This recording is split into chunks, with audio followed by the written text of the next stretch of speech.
नमस्कार विद्यार्थी मित्रांनो.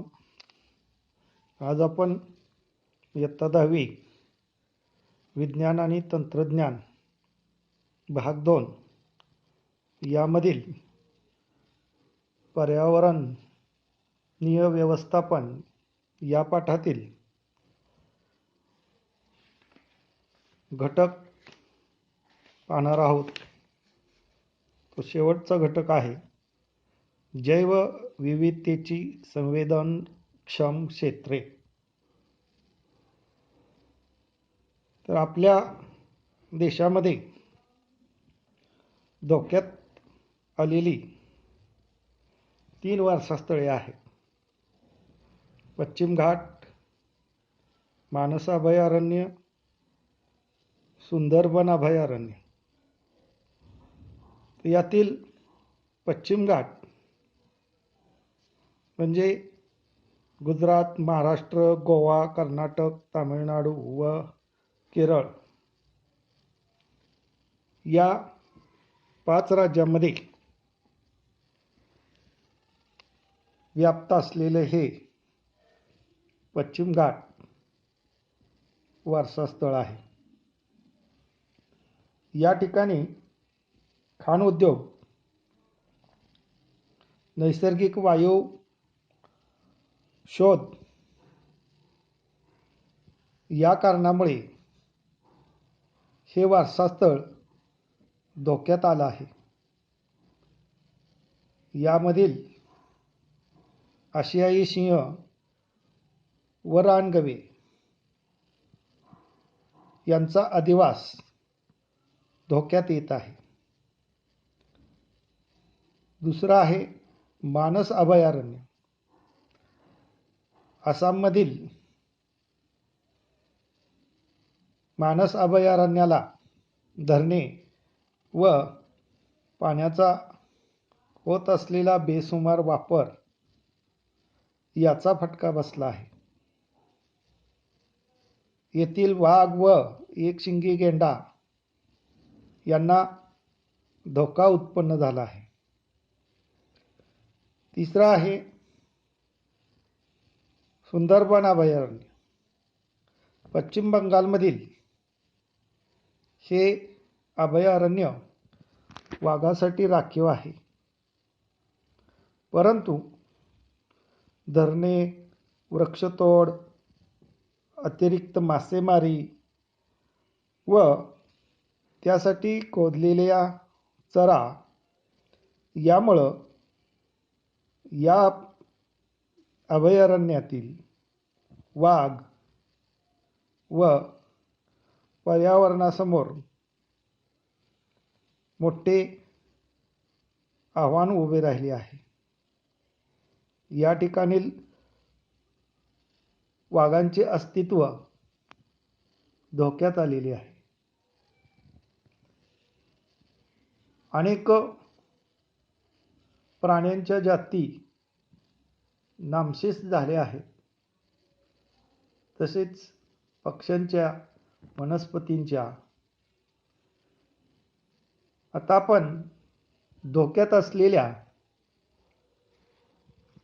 प्रजातीचं वर्गीकरण कसं केलं जातं ते पाहणार आहोत.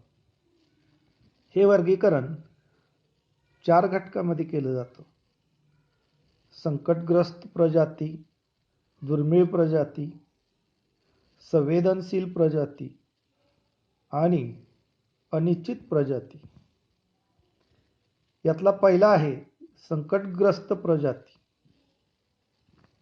या प्रजातींची संख्या अत्यंत कमी उरलेली आहे.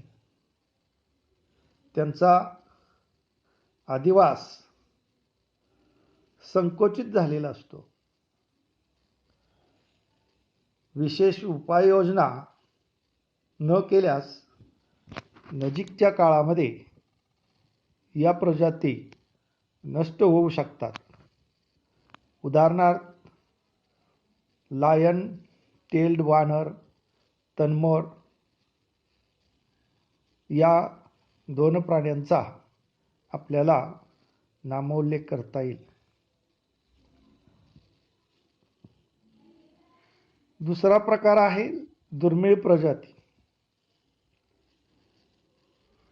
या प्रजातींची संख्या बरीच कमी झालेली असते. या प्रजाती स्थानविशिष्ट असल्याने जलद गतीने नामशेष होऊ शकतात.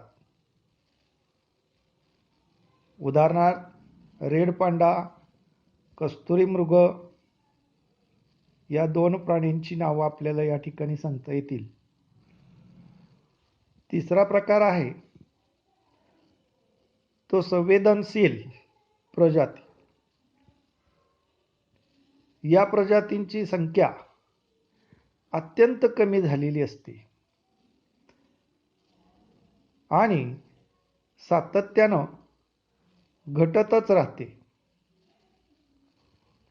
सातत्यानं घटणारी जीवसंख्या हेच या प्रजातीबाबत चिंतेचे कारण आहे.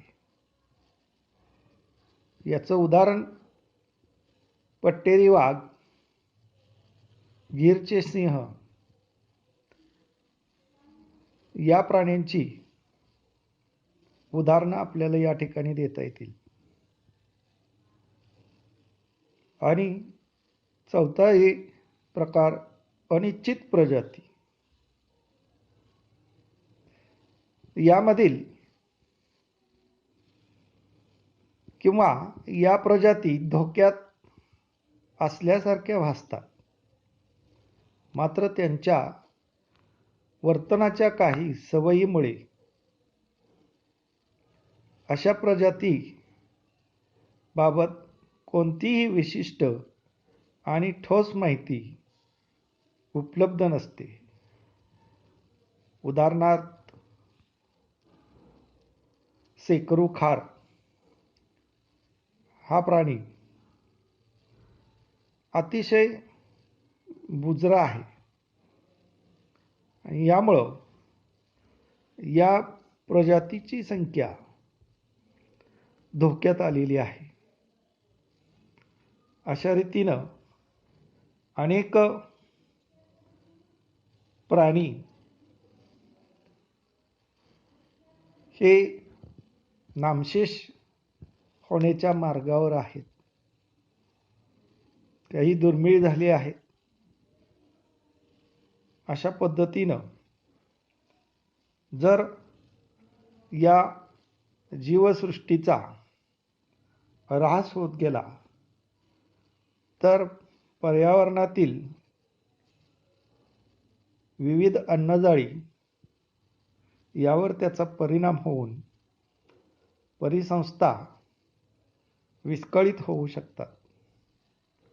आणि म्हणून या सर्वांचं जतन, संवर्धन करणं ही काळाची गरज आहे. या ठिकाणी हा पाठ पूर्ण होतो. धन्यवाद.